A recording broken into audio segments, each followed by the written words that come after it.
Halo Ela.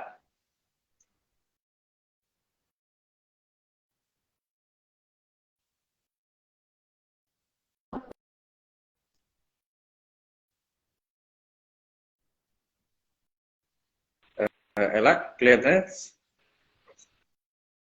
suara saya sudah masuk ya Ela? Udah Kak, udah Kak. Suara aku udah masuk Oke, belum ya? oke Kak Ela. Kita mulai ya Ela ya. Oke Kak. Oke. Eh, bentar ini belum ini ya. Ela, oke. Kita Oke. mulai langsung ya Ela. Oke, bentar Kak. Ya. Wah, ketemu Ela lagi nih. Oke, selamat siang teman-teman semuanya. Selamat datang di Liberty Talks yang diselenggarakan oleh Suara Kebebasan. Hari ini kita akan ngobrol banyak berkaitan dengan tema yang terkini tentunya yang menarik sesuai dengan prinsip-prinsip libertarian. Hari ini kita akan bersama-sama ngobrol bareng Ela. Kita akan di siang hari ini nih, jam 2. Biasanya biasanya kita jam 2, kadang-kadang kita malam gara-gara pas ini aja ya. Eh, apa namanya? Puasa gitu. Nah, sekali lagi saya sapa dulu Ela, selamat datang Ela di IG Live kita di IG Live Suara Kebebasan. Nah, hari ini spesial buat teman-teman semuanya, kita akan ngobrolin lagi-lagi tentang apa namanya, salah satu tema yang menarik yaitu inovasi dan kewirausahaan. Seperti yang sudah teman-teman mungkin barangkali dengar, entrepreneurship atau kewirausahaan itu memang menarik ya dalam konteks ekonomi begitu ya. Tapi kalau kita berbicara dalam konteks kompetisi ekonomi pasar gitu ya, kita selalu menyandingkan itu gagasan-gagasan entrepreneurship atau kewirausahaan itu dengan inovasi. Dimana inovasi dan kewirausahaan ya itu memberikan apa ya kebebasan bagi setiap orang untuk berkarya, kemudian untuk menjual dan apapun itu dalam bentuk inovasi lah macam-macam. Nah, dan kalau kita bicara entrepreneurship atau kewirausahaan, inovasi itu sangat erat sekali gitu ya, dan menjadi fenomena yang menarik untuk telusuri lebih jauh mengenai kewirausahaan. Penting karena tidak terbatas pada hal-hal yang terkait dengan sekedar produksi atau pengorganisasian apa namanya bisnis doang gitu. Nah sebetulnya kali ini kita akan ngobrol bareng Ella nih dalam konteks Liberty Talks. Kita semua tahu dari Liberty Talks kita bicara tentang prinsip-prinsip libertarian dan uh, seperti biasanya kita akan lebih banyak bicara tentang gagasan-gagasan libertarian. Dalam konteks ini kita akan ngobrol tentang inovasi gitu kan. Sebetulnya sudah belum sih kewirausahaan kita berbasis inovasi misalnya, kemudian gimana sih mewujudkan inovasi dan ekonomi yang kreatif, produktif gitu ya dalam lingkungan kita, dan sudahkah ekosistem kita barangkali entah itu regulasi, hukum atau mungkin apapun itu mendukung uh, itu gitu inovasi dan kewirausahaan di Indonesia. Sekali lagi kita akan ngobrol bareng Ela. Ela adalah kontributor soal kebebasan. Nanti akan saya berikan kesempatan langsung nih Ela untuk cerita-cerita dikit sebetulnya tema kita pada siang hari ini. Kira-kira apa sih lah itu inovasi dan kenapa dia penting banget apa namanya berhubungan dengan kewirausahaan. Sharing sama kita Ela. Oke. Suara aku aman kan nih Kak ya? Kedengeran. Mungkin agak kencengin dikit kali ya Oh Ela. kecil lah. Sekarang udah kedengeran belum Kak? Aman Oke ya? oke sudah Oke. sudah aman Oke, Ela. aku mulai kali ya Kak ya.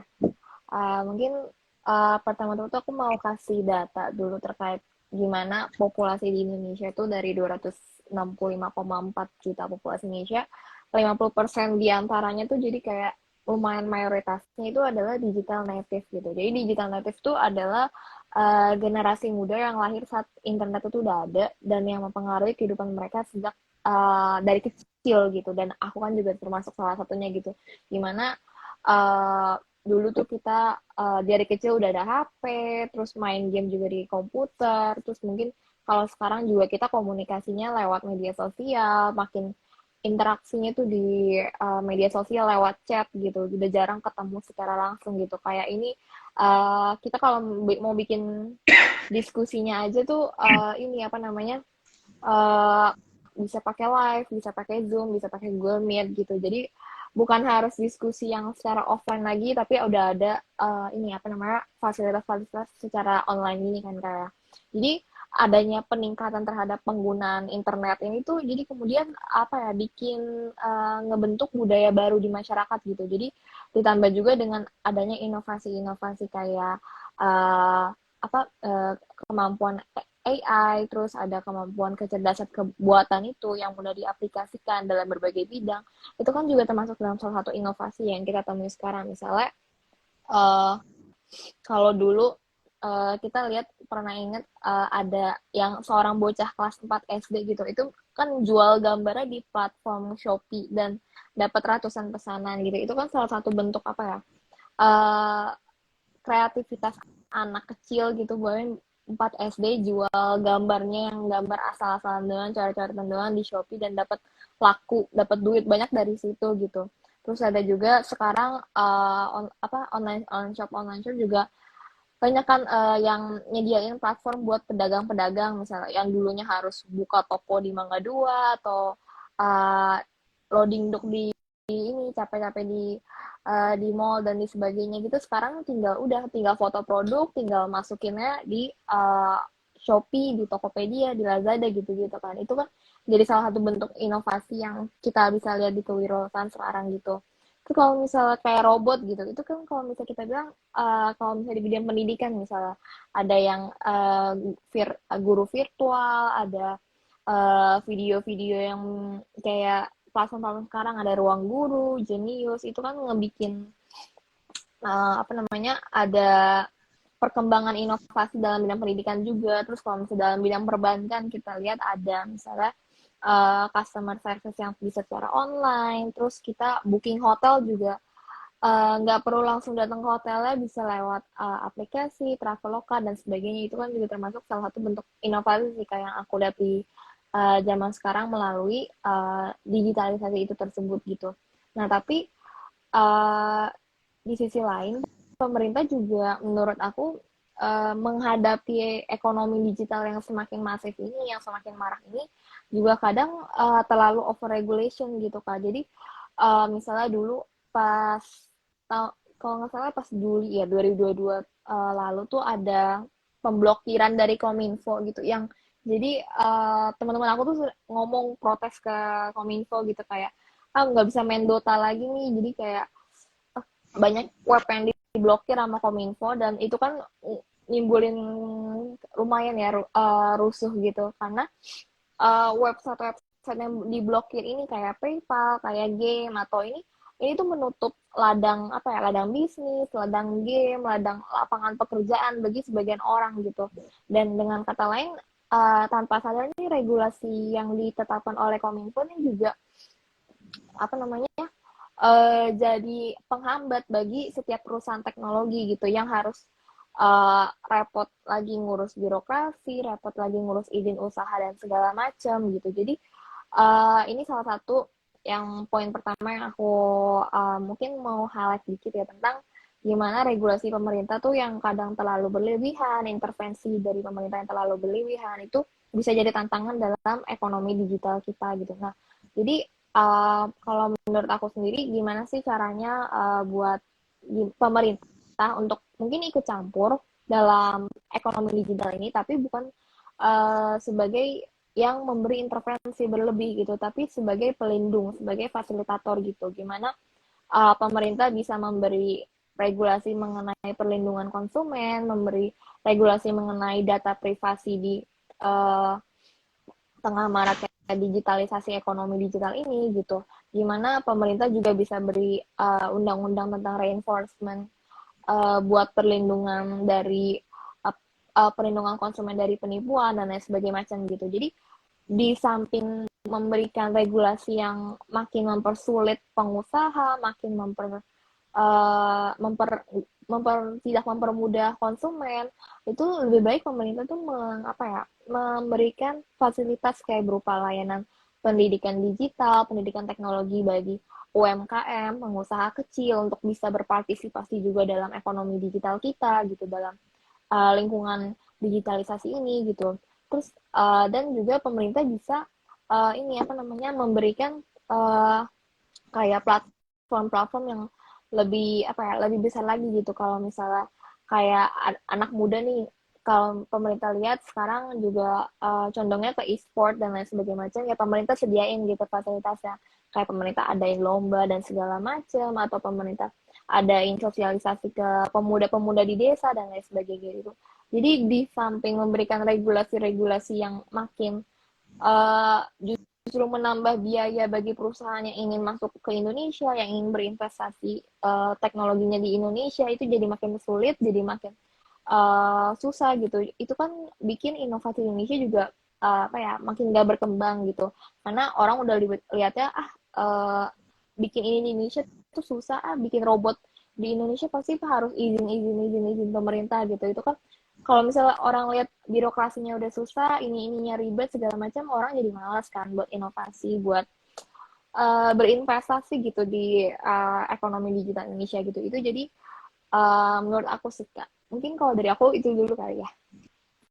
Oke, thank you Ella. Ini menarik banget tadi Ella cerita soal gimana inovasi dan kewirausahaan di bidang teknologi ya, dan yang sebelumnya juga kita rasain ini berkembang banget hari-hari ini, dan barangkali juga bagi sebagian orang masih cukup gagap gitu ya menghadapi itu ya. Jangan-jangan kalau misalnya tadi Ella nyinggung sedikit banyak tentang regulasi, apakah juga sudah benar sih regulasi yang ada gitu, karena kan kalau misalnya kita di dalam teman-teman hukum itu ya yang senang biasanya bikin bikin aturan begitu tuh seringkali kenapa ya entah mesti itu hukum atau aturan kita selalu tertinggal gitu. Kalaupun mau coba ngatur, alih-alih dia itu malah bisa ngehasilin satu regulasi yang bagus gitu, yang promote, yang protect gitu ya, atau barangkali yang mendorong iklim gitu, tapi justru malah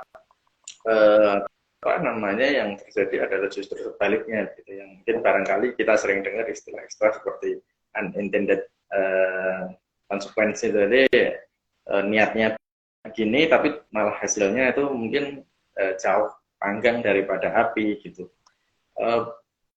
Mungkin tadi juga sebetulnya Ella juga sudah jelasin juga gitu ya, misalnya kayak ada kasus seperti dulu tuh apa ya, mungkin PayPal itu ya lah ya, kelihatannya ya itu sempat di diblokir gitu ya kalau bahasa kita tuh, sampai padahal eh, PSE itu ya barangkali, atau barang itu sangat berguna banget, useful banget buat kita yang ingin menggunakan itu dalam konteks transaksi keuangan ya kalau nggak salah itu ya. Nah, kalau boleh tahu nih lah, barangkali Ella juga bisa cerita juga nih buat kita semua dan sharing sama teman-teman yang ada di sini gitu. Sebetulnya apa sih gitu yang misalnya tadi oke lah ada tantangan persoalan-persoalan hukum yang mungkin bisa menjadi masalah besar buat yang harus disiasati banget tuh kalau pemerintah mau melihat inovasi itu harus yang benar itu, jangan sampai keliru begitu.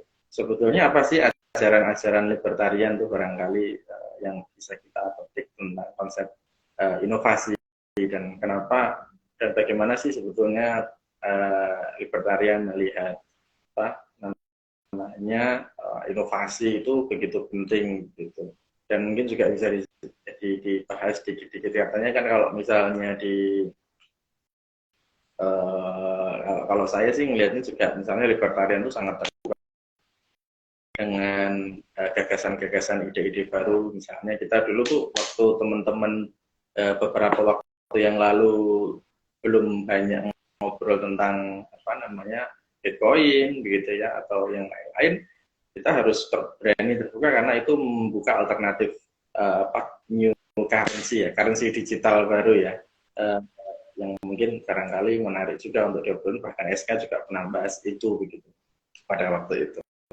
Kalau Ella melihatnya gimana lah? Sebenarnya ada hal apa sih yang penting buat kita apa ya perhatikan gitu barangkali lah terkait dengan pandangan libertarian atau gagasan libertarian soal inovasi dalam kewirausahaan. Oke.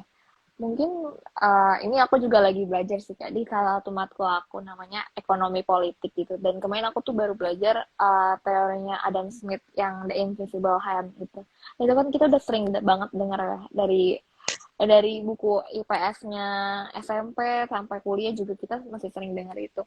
Dan menurut aku itu juga sebenarnya masih relevan sih Kak dalam konteks ekonomi digital sekarang gitu. Gimana kan Adam Smith ngelihat bahwa negara tuh harus mengurangi intervensinya dalam kegiatan ekonomi sehingga dapat terjadi perdagangan bebas, dan dengan adanya perdagangan bebas itu akan memicu persaingan bebas, persaingan yang semakin ketat, kompetisi untuk berbagai perusahaan di pasar untuk saling menghasilkan produk yang lebih baik dengan harga yang lebih murah untuk menarik konsumen dan sebagainya macam gitu, sehingga nantinya akan profit gitu kan bagi perusahaan, dan konsumen juga bakal punya banyak alternatif buat pilih barang, punya banyak variasi-variasi pilihan produk yang ditawarkan oleh persaingan bebas tersebut gitu.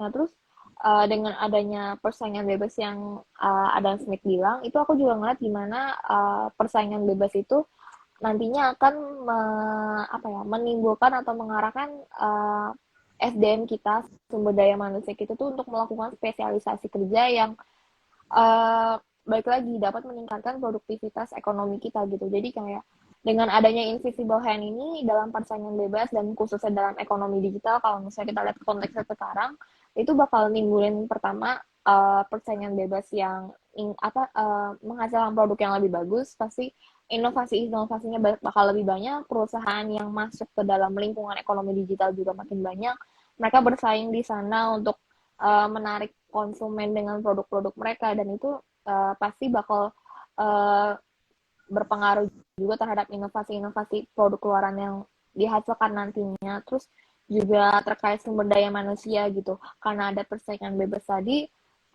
manusia-manusia di Indonesia juga makin terstimulasi gitu pikirannya, kayak gue harus bikin yang lebih bagus nih, gue harus cari cara buat mikirin inovasi yang lebih bagus nih. Oh ini kira-kira robotnya ini bisa diapain ya? Oh kira-kira ini teknologi yang ini kita bisa pakai buat apa lagi gitu ya. Itu kan pasti ada pemikiran-pemikiran kayak gitu-gitu.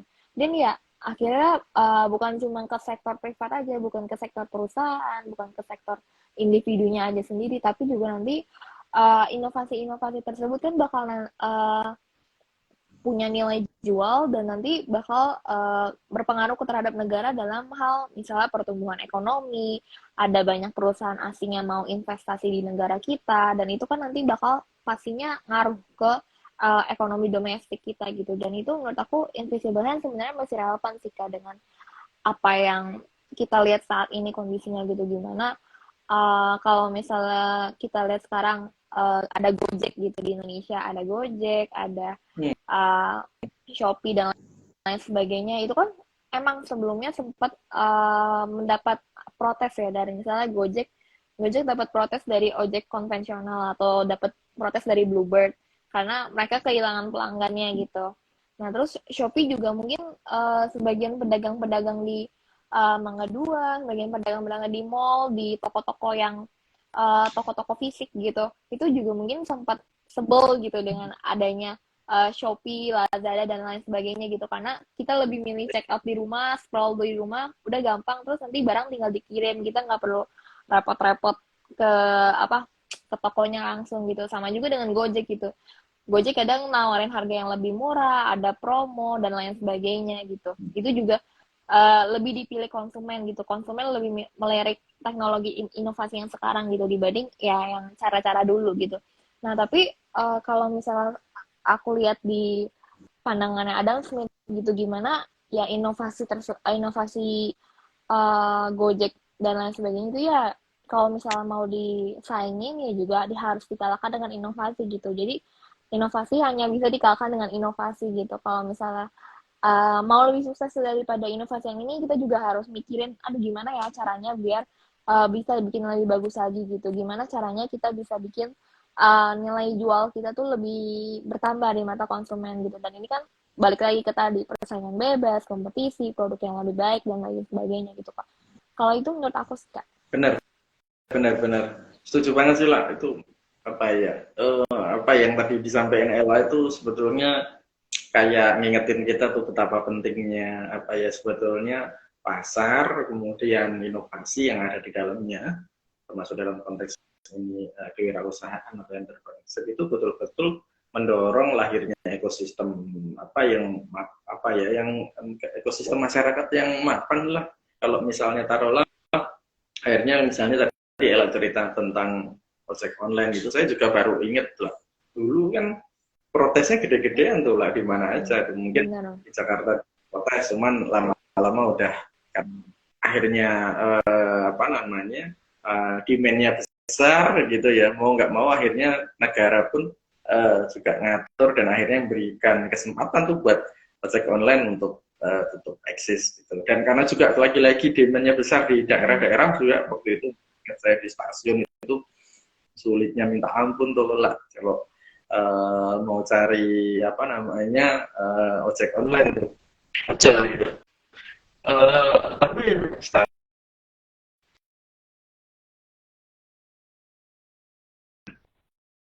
apa akhirnya bisa itu sekarang gunain apa namanya aplikasi-aplikasi ojol itu lebih mudah dan kelebihannya adalah apa gitu kita juga lebih diuntungkan ya, jujur aja kayak saya kan konsumen kalau misalnya saya konsumen ini lebih mudah nih kita juga sudah dapat apa namanya cepat dapat driver udah dapat kepastian kendaraan dan dia itu kan punya sistem yang bagus banget kan ada mungkin barangkali ada sistem apa namanya ya mekanisme standarnya itu kan nggak mungkin sembarangan misalnya kendaraannya minimal tahun berapa itu kan katanya kalau mau sama drivernya itu gitu juga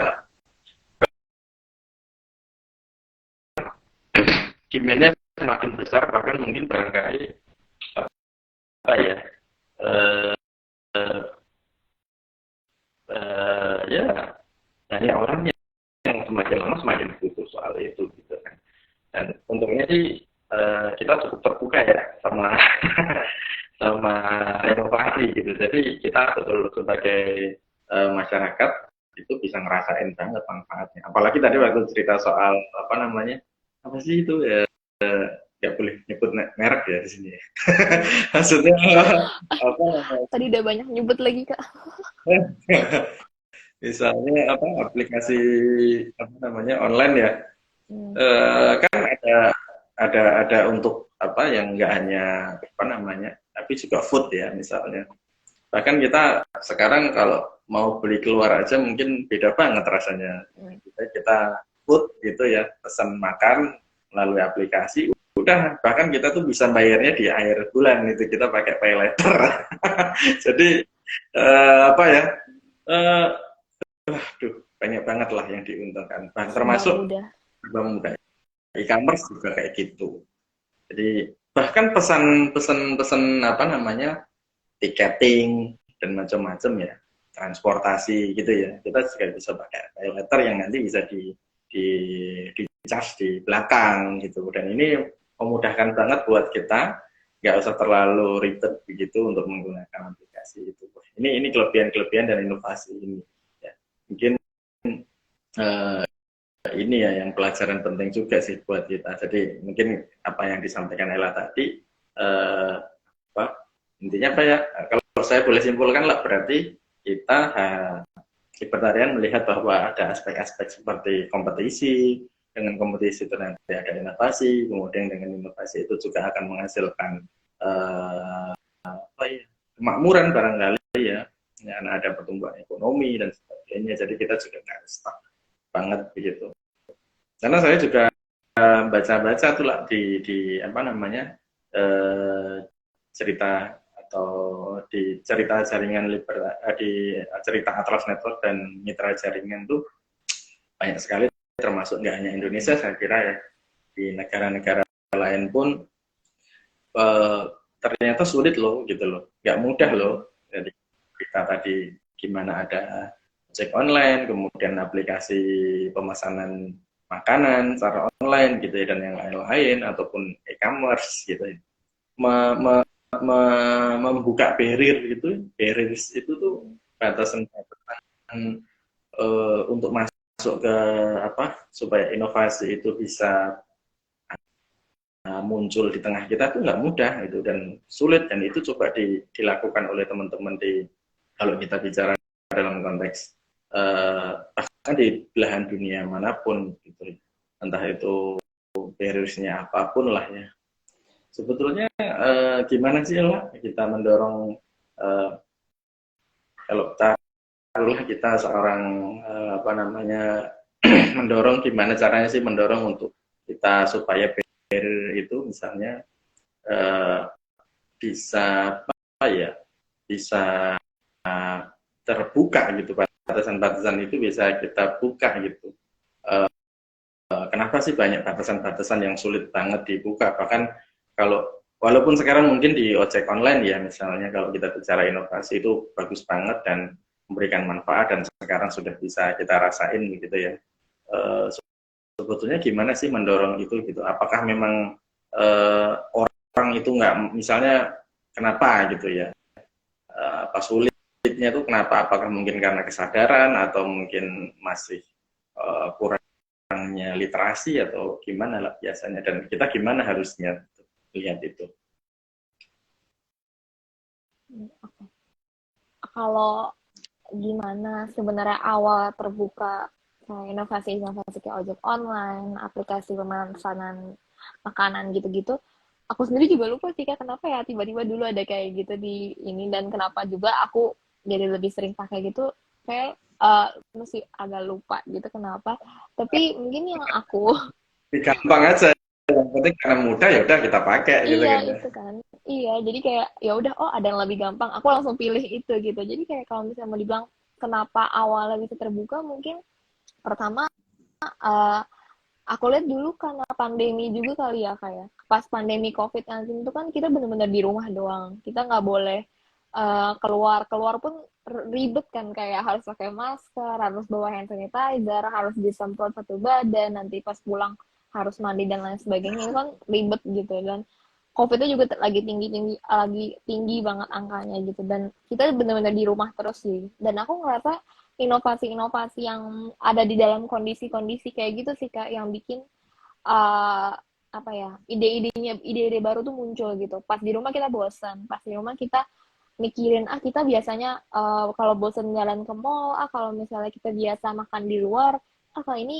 kalau kita bosan sekarang kita nggak bisa ngapa-ngapain gitu, kita cuma bisa di rumah gitu. Jadi karena ada kondisi yang memaksa tersebut, itu aku lihat sebagai apa ya, kondisi yang membuka peluang gitu di pasar, gimana ide-ide baru itu bisa muncul gitu, ide-ide baru yang menarik konsumen. Misalnya kayak ada uh, teknologi meeting online, itu kan juga baru diciptakan dan baru terkenal tuh pas pandemi kalau nggak salah ya, kayak Zoom dan lain sebagainya itu juga baru terkenal pas pandemi gitu. Dan iya, karena inovasi baru yang muncul tersebut dilihat sama konsumen, bilang kayaknya nih inovasinya bagus deh, ini kayaknya inovasinya, oh kita pakai deh inovasinya nih buat kerjaan kita, oh nih kayaknya ini deh ada aplikasi ini yang namanya ini gitu.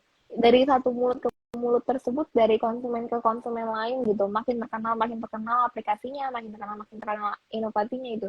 Jadi itu sih ya Kak, yang menurut aku yang bikin pasar ide, yang inovasi yang bisa makin meluas, bisa makin terbuka gitu ide-ide di ruangan kita gitu. Mungkin kalau misalnya model selain pandemi, selain kondisi yang memaksa tersebut tuh juga apa ya, karena itu tadi sih kayak yang media sosial tadi, karena semuanya sekarang serba media sosial. Mau nggak mau pasti orang juga harus apa ya, harus meningkatkan kemampuan literasi digitalnya, terus harus ada partisipasinya di media sosial juga gitu. Jadi itu sih kayak yang satu yang mendorong terbukanya ide-ide inovasi lebih banyak lagi, karena mungkin kalau misalnya dulu zaman dulu kalau misalnya kita ada ide nih tentang ini, kita harus bikin tulisan dulu, kita harus bikin riset, kita harus kenalin satu rumah ke satu rumah, ini nih ide kita, ini menurut kalian gimana nih, mau gak coba ide kita nih gini-gini. Mungkin dengan cara konvensional tuh lebih ribet, tapi kalau misalnya sekarang dengan adanya media sosial, kalau misalnya kita kenalin ide baru kita tinggal foto, terus kita tinggal posting gitu, kita nggak usah harus kenalin satu-satu, harus kenalin di seminar dan lain sebagainya gitu, tapi kita bisa kenalin di media sosial, terus kalau misalnya viral ya makin langsung banyak orang yang tahu dan lain sebagainya sih Kak. Jadi kayak itu, ketika kemudahan media sosial juga menurut aku bikin ruang apa ya, ruang pasar, ruang kompetisi di Indonesia juga makin gampang gitu barrier-barriernya.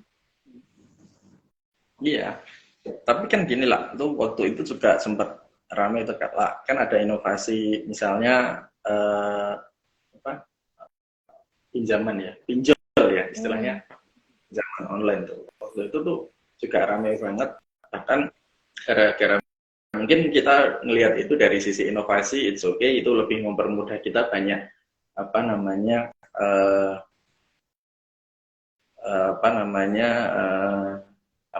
banyak kemudahan begitu. Setiap orang akhirnya bisa mengakses untuk mendapatkan pinjaman online dan sebagainya tuh, yang nggak ribet itu loh, kayak kita waktu di lembaga keuangan konvensional seperti perbankan misalnya. Tapi waktu itu tuh juga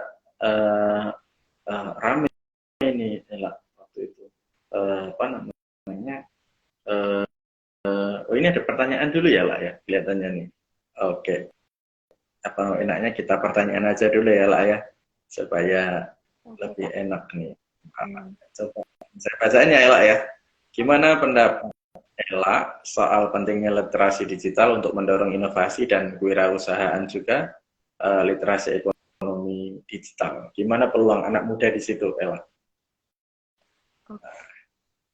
Oke, kalau literasi digital ya sebenarnya penting banget, dan itu menjadi apa ya, menurut aku itu jadi fondasi gitu, gimana kita bermedia sosial, bermain di media sosial, melihat interaksi sosial di media sosial. Itu menurut aku literasi digital tuh jadi patokan utama yang harus kita pelajari dan harus kita tahu lah, minimal gimana cara kita beretika di media sosial, gimana cara kita berinteraksi tersebut gitu. Nah, kalau misalnya kita lihat di sektor ekonomi digital tuh pentingnya ya itu sih Kak, menurut aku, buat kontribusi ya para pelaku pengusaha, para pelaku konsumen gitu, untuk gimana pengusaha dengan literasi digital itu memahami konsumennya, untuk memahami target pasarnya. Itu literasi ekonomi digital tuh pentingnya di situ gitu bagi pengusaha gitu, gimana pengusaha bisa memanfaatkan sosial media dengan maksimal, gimana pengusaha itu bisa melihat peluang-peluang yang ada di internet dan lain sebagainya gitu, gimana pengusaha itu juga bisa memanfaatkan peluang tersebut ya untuk menciptakan produk-produk barunya gitu. Nah kalau misalnya buat konsumen ya literasi ekonomi digital tuh penting buat konsumen bisa jaga-jaga, bisa membentengi dirinya itu terhadap penipuan, misalnya terhadap penipuan pinjaman online misalnya, atau terhadap perlindungan data pribadi gitu di media sosial gitu. Itu kan karena penting juga ya, gimana masifnya media sosial ini juga nggak menampik dampak buruknya, yaitu ya data privasi gitu. Data privasi kita juga ada beberapa kasus juga pernah bocor kan ya kayak, dan perlindungan hukumnya dari pemerintah juga masih belum terlalu kuat gitu untuk data privasi tersebut. Jadi ya mau nggak mau kita sebagai konsumen, kita sebagai individu yang sadar diri juga ya harus membekali diri kita dengan literasi ekonomi digital tersebut gitu. Dimana kita misalnya saat download aplikasi, kita ngeliat dulu nih di situ ada apa ya, terms and condition ketika download aplikasi. Nah kita lihat dulu nih gimana nantinya email kita digunakan, gimana kita login aplikasi tersebut, gimana nanti nomor HP kita dimasukkan ke aplikasi tersebut gitu. Itu kita bisa apa ya, kita bisa hati-hati lah dengan literasi ekonomi digital gitu. Kira-kira itu sih Kak, kalau dari aku jawabannya. Iya, iya. Ya, maksudnya ini penting banget ya, ternyata ya, soal literasi digital dan hubungannya dengan inovasi mungkin bisa semacam satu mata rantai gitu ya. Karena kalau kita bicara inovasi, khususnya inovasi digital gitu kan, saya mau cerita yang tadi juga nih lah. Akhirnya juga penting ya. Mungkin nanti juga bisa di karena dulu waktu ada pinjol tuh orang kan berbondong-bondong kan, akhirnya banyak tuh kemudahan orang akses aplikasi-aplikasi dan akhirnya dia bisa ngajuin pinjaman online dan nggak perlu lama-lama tuh asal pakai KTP dan sebagainya apa dan tidak perlu jaminan dan itu bisa langsung cair dan ditransfer ke rekening. Tapi ternyata suku bunganya tinggi dan akhirnya banyak orang tuh terjerat pinjol, banyak kasus-kasus seperti akhirnya ada sopir taksi itu bunuh diri, kemudian akhirnya banyak orang itu terjerat dan akhirnya sampai orang-orang itu di apa namanya di jadi fenomena di nasional itu pinjol itu waktu itu Menko Polhukam Prof Mahfud MD kemudian siapa lagi itu OJK dan yang lain-lain itu sampai ngasih warning hati-hati betul sama pinjaman online. Padahal kan kalau kita lihat dari sisi ide gitu atau inovasi itu mempermudah banget buat kita untuk mendapatkan pinjaman ya dan tapi sebetulnya kenapa sih ada bisa muncul persoalan-persoalan seperti ini gitu. Padahal kita tahu secara inovasi ini bagus, tapi kok ada di lapangan bisa menyebabkan persoalan. Dan kira-kira kalau ada situasi seperti ini tuh harus gimana gitu lah. Satu mungkin tadi sempat dibahas soal literasi digital ya. Jadi yang harusnya ya kalau kayak gitu kita tuh harusnya nggak pakai aplikasinya gitu kali ya. Nah, tapi apakah sebetulnya ekosistem yang harus dibangun tuh gimana gitu supaya maksudnya nggak kejadian gitu loh kayak gini tuh lah dan orang itu bisa betul-betul terlindungi. Bayangin kalau misalnya sudah ada berapa korban yang terjerat dalam pinjaman online gitu dan bahkan sampai waktu itu Menko Polhukam udah nggak usah dibayar dan sebagainya tapi kan juga mau nggak dibayar gimana namanya kita utang ya masa nggak dibayar. Nah kira waktu itu mungkin Ella juga lihat hal persoalan itu ya ada dan harusnya gimana gitu lah berkaitan dengan inovasi-inovasi digital tapi yang mengibatkan inovasi begitu tapi menyebabkan persoalan seperti ini dan bagaimana mengantisipasinya supaya nggak kejadian itu kayak gini itu. Iya. Kalau iya sih benar kata-kata Kak Galang gitu. Kalau misalnya kita lihat dari perspektif egoisnya literasi digital ya, kita bakal nyalain konsumen kayak, ah iya lu sih nggak baca dulu gitu-gitu. Pasti ada lah orang yang mikir gitu, tapi ya menurut aku juga bukan salah mereka-mereka yang terjerat pinjol itu gitu. Karena ya di sini perusahaan juga salah, pinjaman online itu juga salah, sistemnya juga salah, pemerintahnya juga salah gitu. Gimana pemerintah pertama ini apa namanya nggak tegas soal regulasi yang tadi itu sih kak, yang perlindungan data privasi gitu. Itu kan di pinjaman online itu harus foto KTP ya kayak kalau nggak salah. Nah foto KTP aja itu kan apa data pribadi yang penting banget gitu dan itu rawan disalahgunakan gitu. Jadi bukan cuma di kasus pinjaman online aja gitu. Kalau penyalahgunaan KTP, foto yang di KTP di misalnya di aplikasi-aplikasi lain atau di zaman-zaman dulu tuh juga kan sering terjadi dan rawan terjadi gitu karena itu data yang penting banget bisa disalahgunakan gitu dan itu yang harusnya jadi awareness buat pemerintah gitu sih kayak gimana oh pinjaman online tuh ada tapi syaratnya nih harus foto KTP nih makanya pemerintah juga harus bikin regulasi perlindungan konsumen gitu perlindungan data pribadi konsumen gitu dengan uh, lebih giat lagi, lebih tegas lagi gitu, sanksinya lebih tegas lagi bagi perusahaan gitu. Kalau misalnya pemerintah mungkin apa namanya sudah menetapkan regulasi yang tentang data pribadi yang lebih jelas, lebih tegas dan sanksinya juga lebih jelas, mungkin dampak-dampak terhadap konsumen ini juga mungkin lebih minim gitu dibanding sebelumnya yang nggak ada payung hukum yang jelas gitu.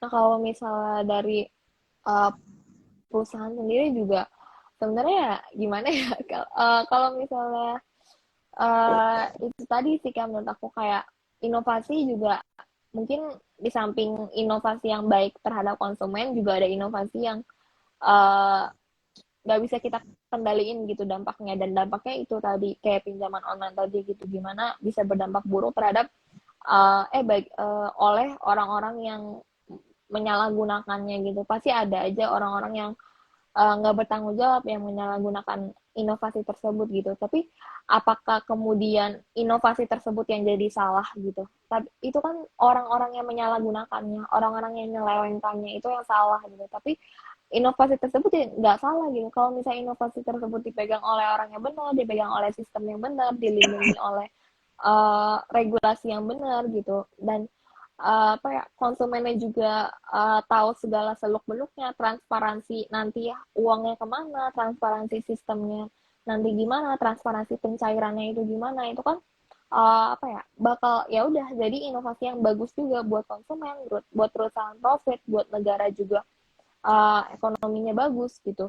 Tapi kalau misalnya itu tadi yang menurut aku regulasi yang belum kuat untuk inovasi-inovasi yang seperti ini, jadi rawan untuk disalahgunakan orang, rawan untuk membahayakan konsumen, dan basis konsumen kita juga mungkin yang pakai pinjaman online tuh ada yang bermacam-macam gitu latar belakangnya, ada yang mungkin tingkat pendidikannya rendah, ada yang mungkin tingkat literasinya rendah dan lain sebagainya, itu kan bermacam-macam konsumen yang menggunakan gitu. Jadi bagaimana awareness dari konsumen itu sendiri juga penting gitu, terkait gue ini nih kasih data pribadi gue berupa KTP ke pinjaman online ini gitu. Jadi gue harus tahu gitu gimana data KTP gue ini digunakan nantinya, nanti pencairan dananya gimana, nanti siapa yang bakal megang data KTP gue dan lain sebagainya. Itu kan awareness dari konsumen itu juga harus tinggi gitu, mau nggak mau, karena ya itu tadi menyangkut diri sendiri gitu.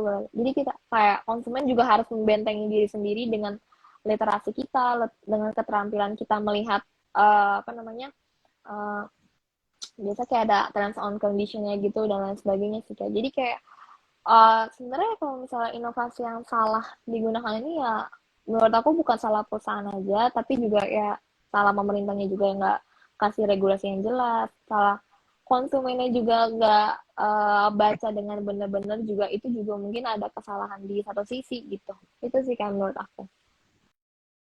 Iya, iya benar.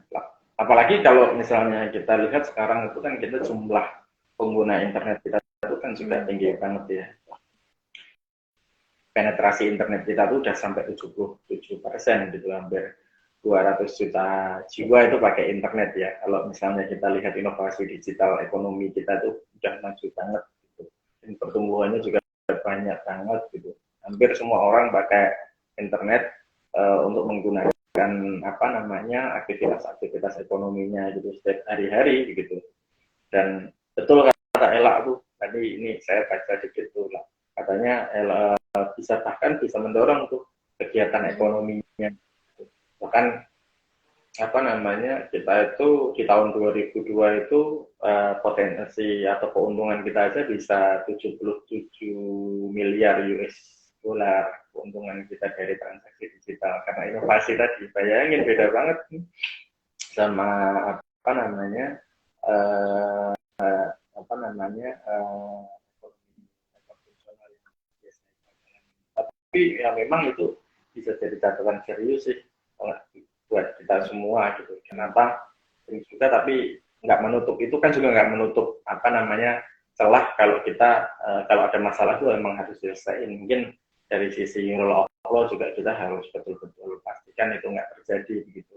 Dari sisi penegakan hukum, masalah-masalah gitu nggak boleh terjadi, dan itu pentingnya negara kan dalam konteks ini. Bahkan kalau nggak salah tuh Rothbard, Murray Rothbard itu sering bilang gitu, kalau entrepreneurship yang berdasarkan apa namanya pasar itu punya sistem alamiah yang bagus banget gitu, mendorong kita untuk menciptakan inovasi-inovasi. Kalau akses pasar ditutup, kemudian bahkan individu apa namanya kita sering bilang uh, subjek yang ada di pasar itu tidak berinovasi, pasti dia tuh akan ditinggalkan gitu.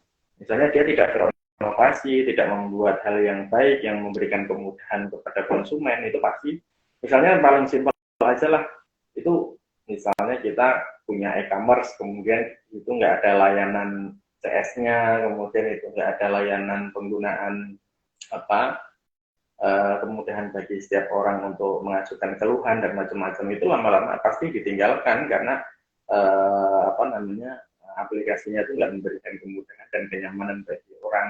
Dan ini penting banget, bahkan eh, di pasar itu juga bisa jamin loh ternyata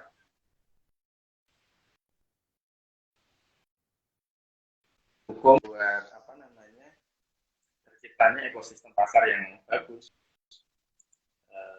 Apa namanya eh, apa ya,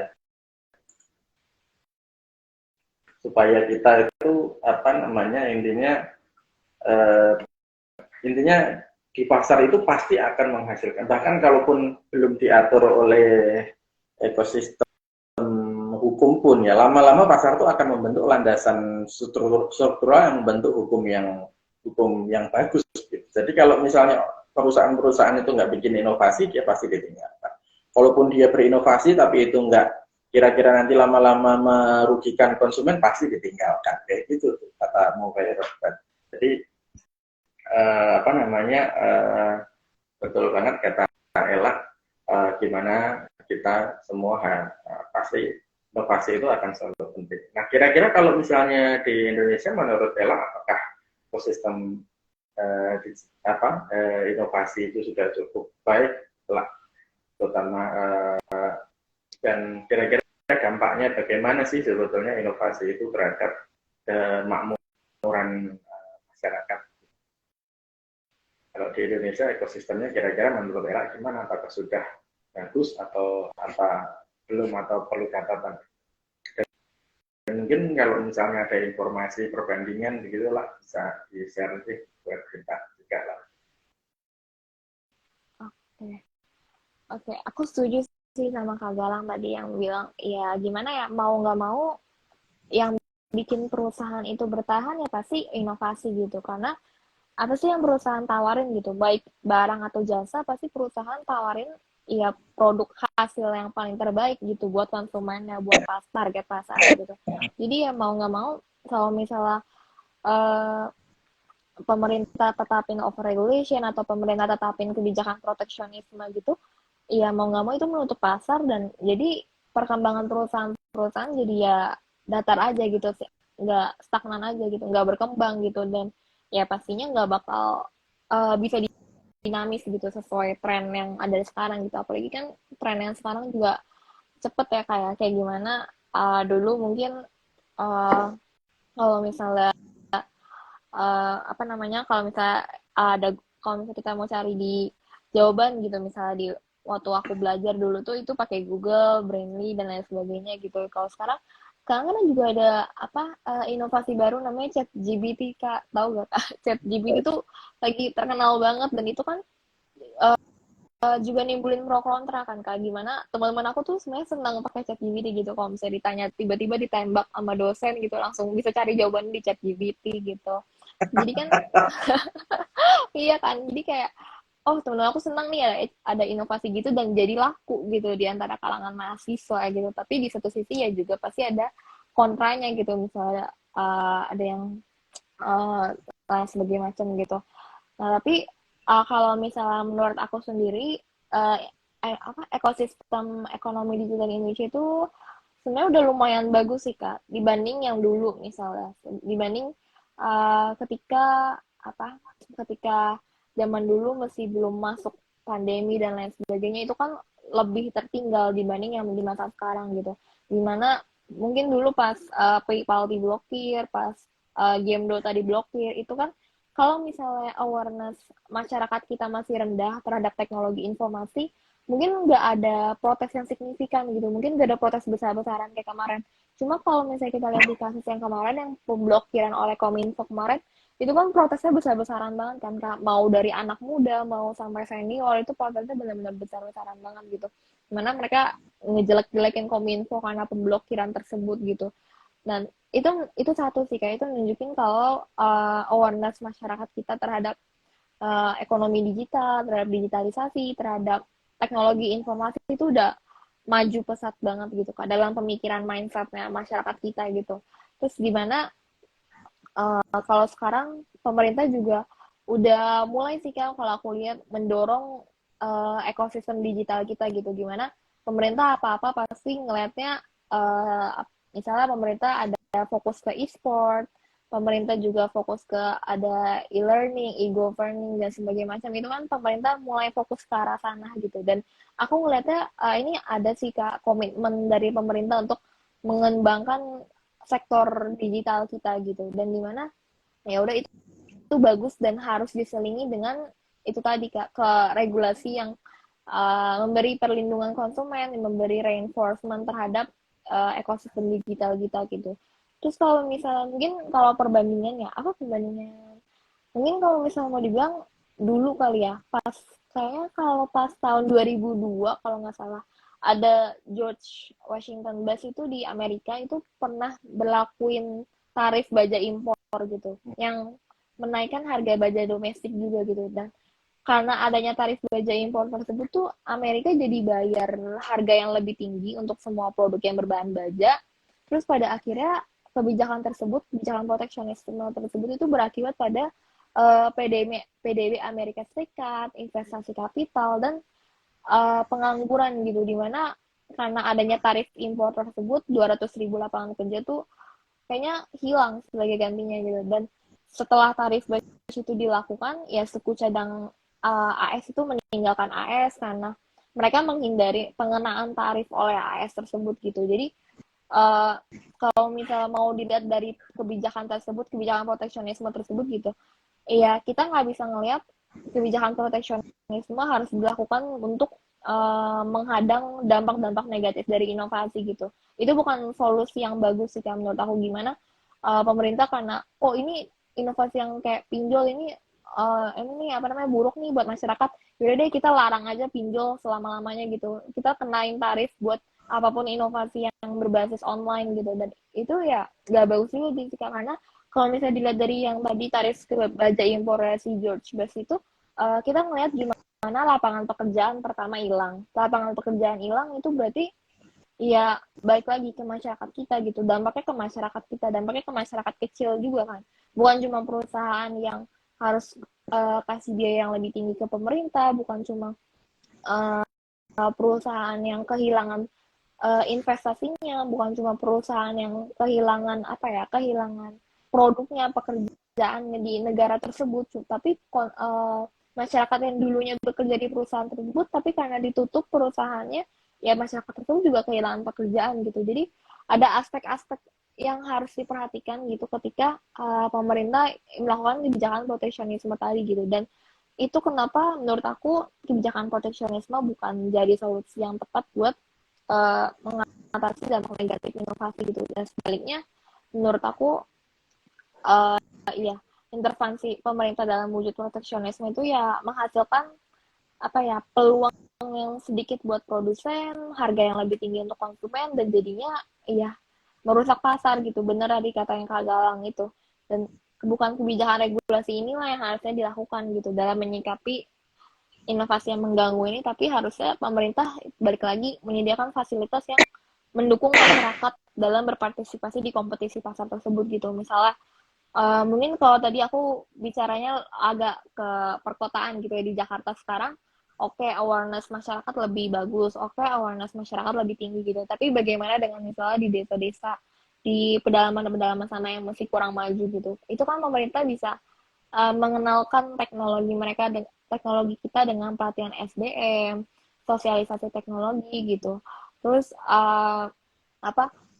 pemerintah juga bisa mendukung anak muda dari desa-desa untuk melakukan penelitian dengan subsidi biaya dan sebagainya, dengan beasiswa pendidikan juga. Itu kan penting gitu Kak, buat mereka ikut lomba, buat mereka belajar, buat mereka ngerasain ikut partisipasi lah Kak dalam kompetisi teknologi ini gitu. Jadi menurut aku itu tadi sih Kak, kayak pemerintah ya harusnya dukung dan mendorong gitu gimana dampak-dampak dari positifnya si inovasi ini daripada malah menutup pasar teknologi itu dengan ya kebijakan yang lebih menyakitkan lagi gitu bagi kedua pihak. Itu sih Kak kalau menurut aku. Baik, oke. Thank you Ella. Ternyata nggak terasa waktu kita ternyata sudah di penghujung acara. Menarik banget apa yang sudah kita diskusiin bareng tadi. Dan benar-benar saya coba rangkum kata Ella gitu ya, beberapa kemajuan dan kewirausahaan khususnya inovasi adalah sebuah keniscayaan gitu ya, apalagi di dalam pasar, dan kemudian perkembangan teknologi misalnya menjadi salah satu contoh penting bagaimana kemajuan inovasi itu merupakan hal yang pasti dan tidak lain dan tidak bukan dalam rangka untuk mengakomodasi demand di dalam pasar yang sudah berkembang begitu. Kita hari ini bisa ngerasain gitu banyak sekali manfaat dari perkembangan teknologi yang ada.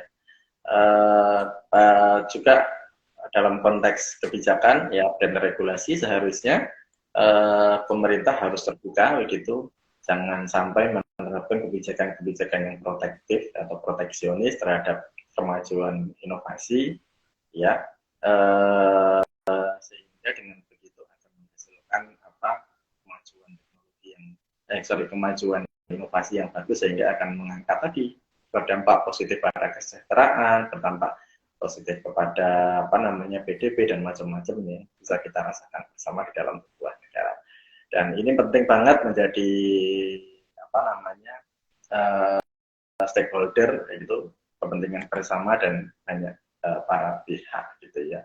Pendidikan, kemudian di kota dimanapun saja ya, juga bisa menjadi sarana penting nih untuk meratakan ya, dengan inovasi akhirnya semua itu bisa merata juga dan semua orang bisa mengakses gitu ya. Saya kira itu teman-teman semua jangan lupa untuk terus mengikuti kegiatan-kegiatan Suara Kebebasan selanjutnya. Saya Galang Topani, Managing Editor Suara Kebebasan, pamit undur diri. Terima kasih Ella sudah meluangkan waktunya buat teman-teman semuanya pada siang hari ini. Sampai jumpa, salam kebebasan. Selamat siang teman-teman semua. Siang Ella. Thank you Kak Galang, thank you teman-teman semua.